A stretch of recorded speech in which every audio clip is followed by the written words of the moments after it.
Hi everyone, it's Az here from HeelvsBabyface.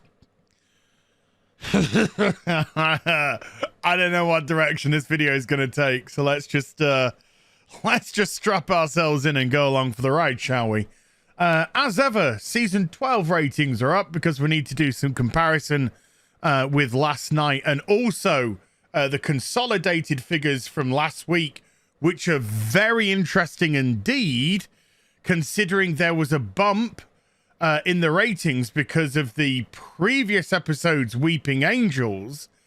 But when, of course, people saw the episode they were watching, how did they respond in watching it throughout the week? Again, very interesting.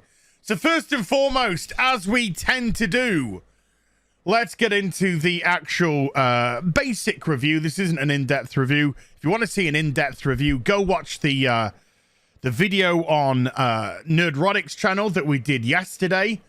We do a Sunday night Flux, I guess. So we really get into the nitty-gritty of it there. But this was the final episode of Flux, so you would expect loose ends to get tied up. This is Chris Chibnall, and Chris Chibnall is a moron. And I say that legitimately, not as just a basic sort of insult to his lack of storytelling, but he is, because this story, I mean, if you can call it a story, it was a waste of fucking time if you ask me.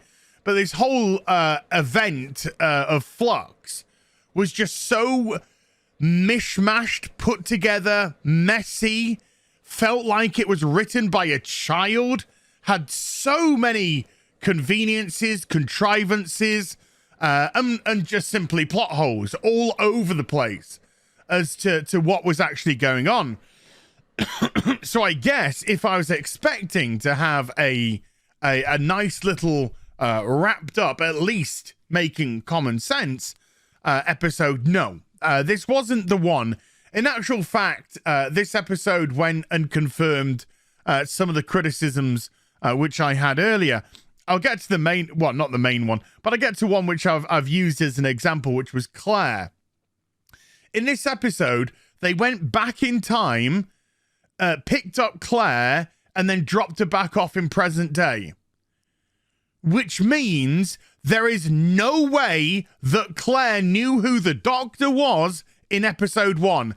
Impossible. Impossible. It was simply there to set up another character that was going to be utilized down the road in this Flux for some reason. And I say for some reason because the companions, once again, just pissing in the wind. Pissing in the wind. Chibnall would rather introduce new characters to the show and have them do worthwhile things. I say worthwhile as a Chibnall episode could have, as opposed to the companions who aren't gelling, who aren't cooperating, who aren't developing any sort of relationship with the Doctor whatsoever. Dan has known the Doctor for about 5 minutes, and then he's been stranded in time from 2001 to from 1901 to 1904, 3 years. He has been stranded for significantly longer than he has known the Doctor.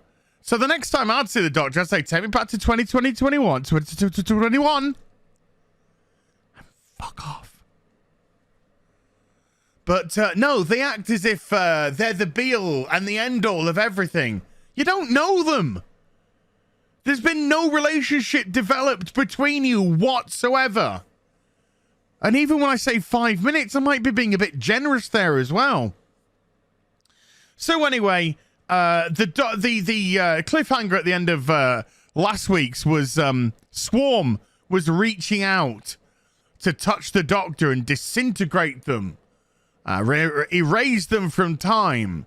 How did the Doctor get out of this dastardly attempt? They sidestepped twice to the left.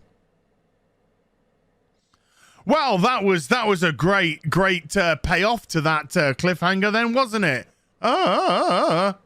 Jangle, jangle, jewelry. And Azure was teasing opening the watch at the end of the cliffhanger as well. But no, now she's just standing next to her brother and they're like, ooh, you got away from us killing you. Well, don't worry, Doctor.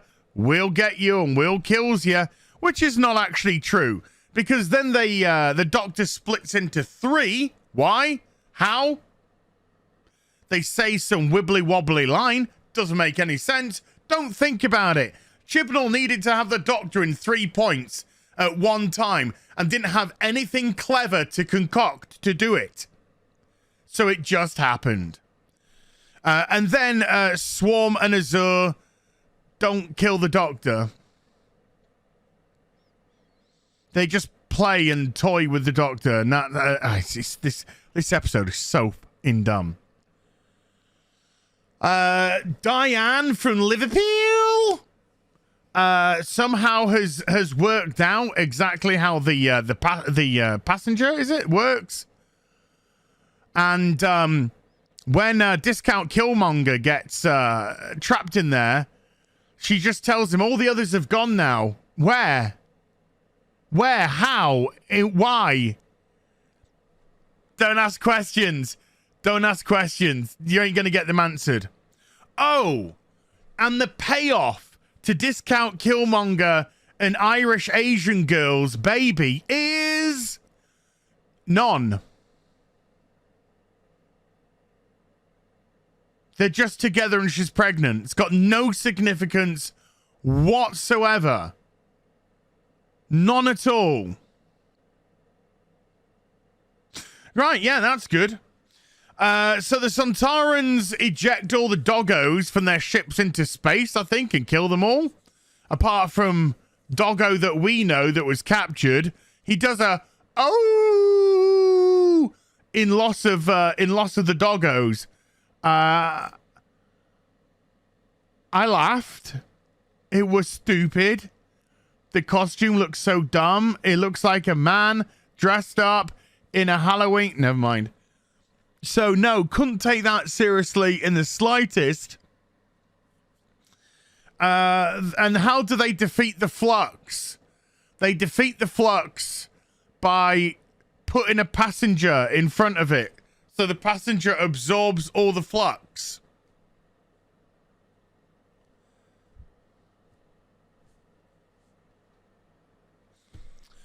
The Grand Serpent had knack all to do. And how did the Doctor repair the universe? They didn't. They didn't. They didn't.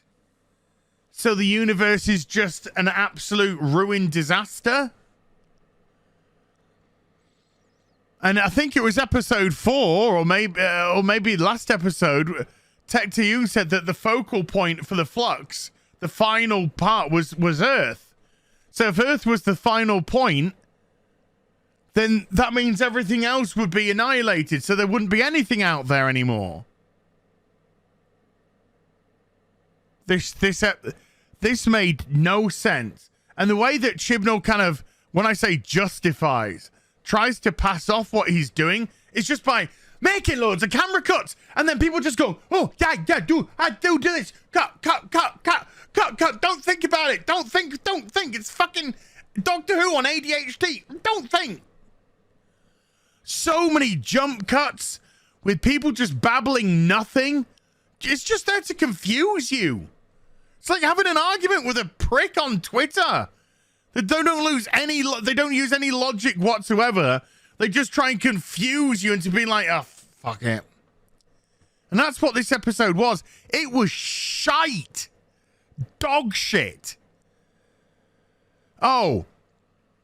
And by the way, the BBC, they couldn't go through with the Doctor and Yaz kissing. So they just queer baited the shit out of that one. They had the Doctor and Yaz hug and they were like, oh, like that. What? Why? We have never seen anything of your relationship developing. Nothing. And then later on, the Doctor's like, Yaz, there's things I want to tell you. And Yaz is like, yeah, I'd like that, Doctor. And then like looking at each other really so like, Oh, gives me a kiss, gives me a scissor. Come on, baby, come on, baby. And then Dan's just like, when you said take a left on the corridor, did you mean right? Because Dan's character is stupid male. So they were like, guess we'll have to scissor some other time then. Bye. Garbage, hot garbage of the highest order. Right, let's get to some of this ratings. Now then, the lowest overnight of season 12, remember, was episode 9. And then episode 10, the final episode, was the lowest consolidated at 4.55 mil. So the lowest is 3.71 million overnights. This Flux on the overnights twice now has beaten that. 3.45, which is Jodie's current lowest overnight.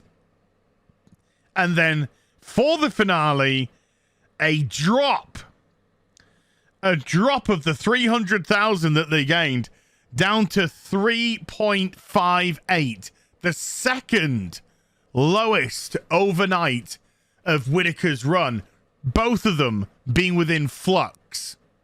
Just shows you how shite Flux was. And look at the overnights, the consolidated from the previous week. Now, it received a bump up to 3.82, which is still hot garbage. But it received a bump from that because of the Weeping Angels turning up in episode 4. But the consolidated was less than 1 million. Less than 1 million. Because when people actually saw this episode and saw how shite it was, a lot of people who would catch up during the week were just like, no, I'm good. Look at this, 1 million. Here, 900,000 there. Just over 1 million there. 1.2 million there. Again, 900,000 here. Showing some of the lowest consolidated, 7-day consolidators that they've had. Because that spread. And do not... I mean, I'm not saying that it's gonna, but I would not be surprised if the consolidated for this came in at under 4.47 mil. I wouldn't. I really wouldn't. This episode was it was a disaster episode. And just showed that this whole Flux thing was a contrived piece of shite that was ill thought out, not properly prepared, didn't do the Doctor, the companions, or anyone any favors whatsoever. But there we go. So now we've got to wait until New Year's Day, so 2022, for the next, for the first of the 3 remaining specials. 4 remaining specials, whatever. 4, I think. New Year's Day, spring, winter, well, spring, autumn, New Year's Day to finish their run off. Thank Christ. And it's the Daleks. They're back, and it seems to be some sort of Groundhog Day leading back to the first Jodie special. Don't care, because I didn't watch that. Because I thought it was shit, and I wouldn't be watching the show. Seriously, I said in yesterday's stream with Gary, and I'll reiterate here, if I wasn't doing videos on this, I would have turned this episode off. About probably just a bit less than halfway through. It was just shockingly bad. I watched it tucked up in bed as well, and I nearly fell asleep. Look, the only way to me that Russell T Davies is going to save this show is if the Timeless Children is wiped completely. The Doctor returns back to how the Doctor should be, which is a male, and we get some semblance of normality back to this Petri dish test, which has been an absolute and mitigated disaster. So there we go. Hope you enjoyed the vid. If you did, do give it a thumbs up and also subscribe to the channel. Follow me on social media and YouTube for live streaming links. there in the description box down below. I'll be back with some more stuff very soon. You take care. Bye for now.